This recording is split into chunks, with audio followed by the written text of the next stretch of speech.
Si vous avez cliqué sur cette vidéo, c'est que potentiellement vous voulez vous lancer sur YouTube ou sur Twitch en live. Et ça tombe bien, je vous ai concocté la sélection des produits à avoir en 2022 pour faire du live.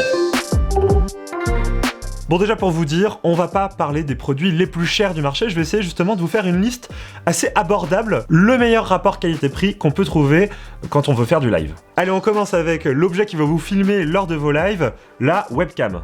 Alors je parle de webcam, mais si vous êtes plus exigeant, vous pouvez partir sur des hybrides, par exemple chez Canon, chez Sony ou même chez Panasonic. Mais les webcams, c'est plus abordable. En plus de ça, les webcams, c'est branché en USB à votre PC, donc généralement, vous pouvez contrôler les paramètres directement via l'interface du logiciel. Donc ma petite reco, si vous partez sur une webcam, c'est de prendre la Logitech C920. C'est une webcam qui est sortie il y a déjà quelques temps, mais aujourd'hui, elle est descendue à 70 €, donc ça la rend forcément très intéressante. Faut savoir que Logitech a aussi sorti une nouvelle webcam il n'y a pas si longtemps que ça, qui s'appelle la Streamcam, mais elle est un peu plus chère vu qu'elle est nouvelle et apporte pas beaucoup d'améliorations, si ce n'est qu'un petit gain de qualité quand on est en basse lumière. Dans tous les cas, la C920 de Logitech, elle est polyvalente pour tous les usages et surtout réglable sur votre ordinateur via le logiciel. Et justement, pour aider votre caméra à y voir mieux, on va parler éclairage. Alors là, c'est simple, en 2022, la meilleure recommandation qu'on peut vous faire, c'est de prendre la Logitech Litra Glow. Elle coûte 70 € et remplit à peu près toutes les fonctions dont vous avez besoin. Elle est intéressante parce qu'elle a une technologie True Soft. En fait, c'est juste un revêtement autour du panneau LED qui permet de diffuser encore plus la lumière, et c'est assez agréable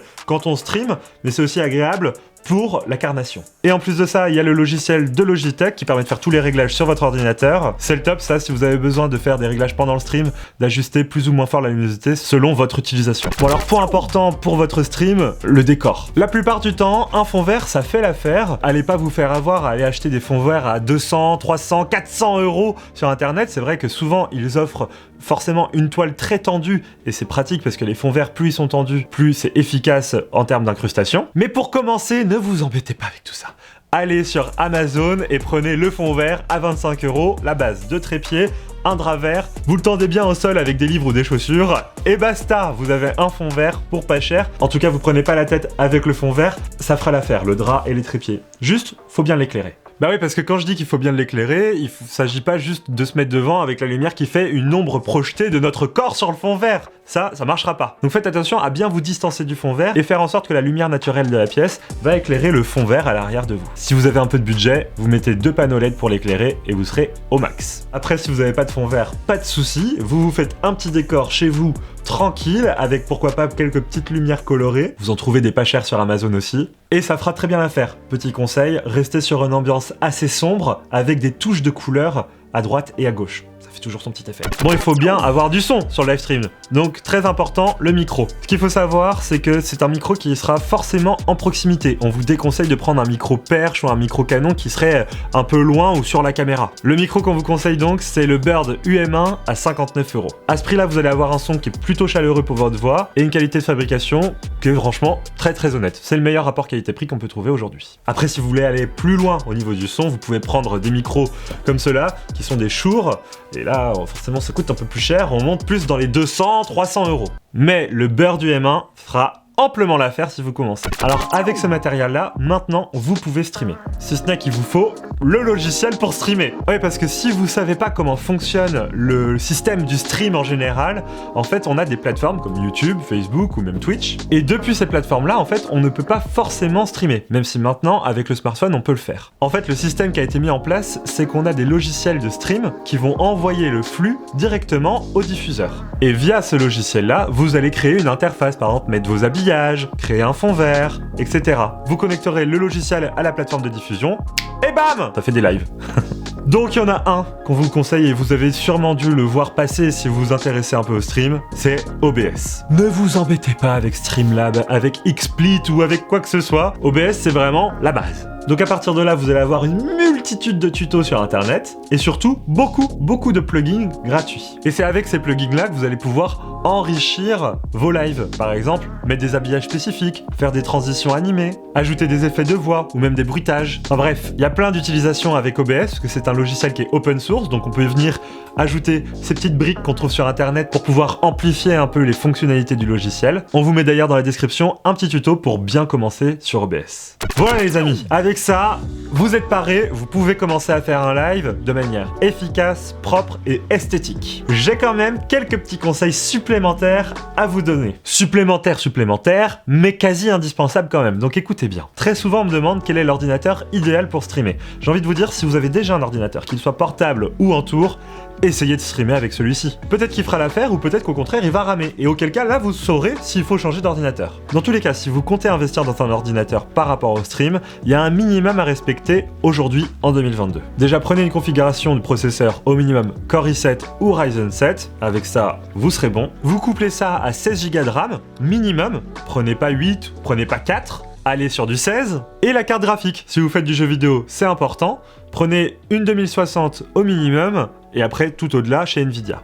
Et je dis bien chez Nvidia, n'allez pas chez AMD ou quoi, parce que Nvidia propose une technologie qui s'appelle NVENC, qui permet d'encoder de manière plus efficace le flux vidéo, et donc ça soulage les autres composants de votre PC. Donc vous pouvez être plus gourmand sur le gaming en parallèle, si vous voulez faire du gaming. Au niveau de votre connexion, si vous avez la fibre, boulevard, vous êtes libre, vous allez pouvoir faire ce que vous voulez à n'importe quelle qualité.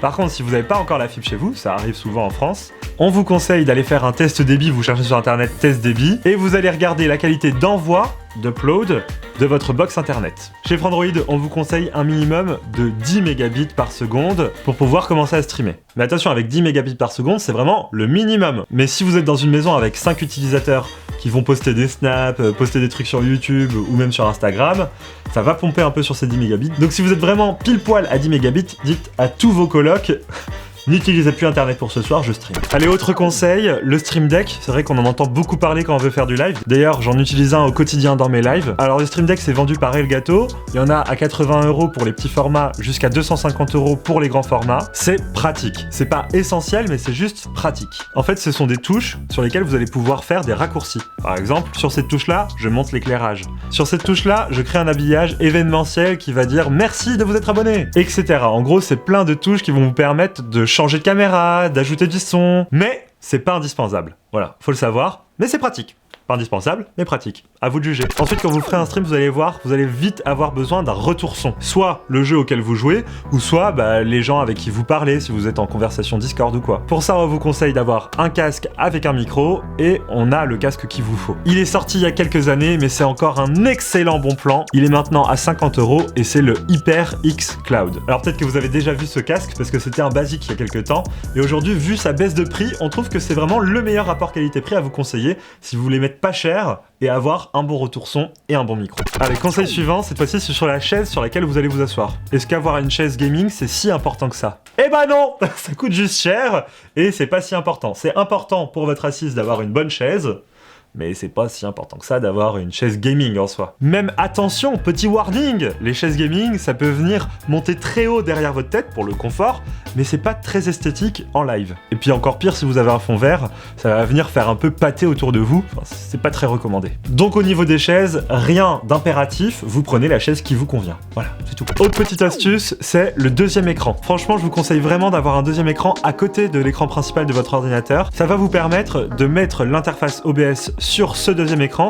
et d'avoir sur l'écran principal le contenu du stream. Par exemple, le jeu vidéo, ou bien l'interface YouTube si vous êtes en train de faire des reacts vidéo. Bref, ça va permettre de multiplier le nombre d'informations que vous aurez sous l'œil immédiatement, là tout de suite. Et on va pas se mentir, quand on fait un stream, c'est du direct, il faut assurer, il y aura pas de montage après. Donc plus on a d'infos sous les yeux, mieux c'est. Et dernier petit conseil, c'est le choix du clavier et de votre souris. Testez-les avant de faire du stream en enregistrant avec le micro, etc. pour vérifier si vous entendez pas le bruit du clavier lorsque vous parlez en même temps, quoi. Parce qu'il y a rien de pire que ce genre de petit bruit qui coule dans le micro en plus que votre voix. Ça fait un peu amateur et justement c'est tout l'inverse qu'on cherche à faire sur YouTube ou Twitch quand on est en live, car le but c'est de retenir les gens avec soi. Donc voilà, si cette vidéo vous a plu, n'hésitez pas à aller voir notre chaîne Twitch, Frandroid Live, on fait des lives 3 fois par semaine dessus. Et d'ailleurs on en fera une vidéo si ça vous intéresse, avoir un setup qui coûte plusieurs milliers d'euros. Dans tous les cas, dans les commentaires, n'hésitez pas à nous donner votre setup à vous, chez vous, à quoi il ressemble. Et puis abonnez-vous à notre chaîne YouTube, TikTok, Instagram, Snapchat, et j'en passe. Vive le stream, vive la technologie, vive Twitch, vive YouTube, vive nous, à bientôt. Et vive vous.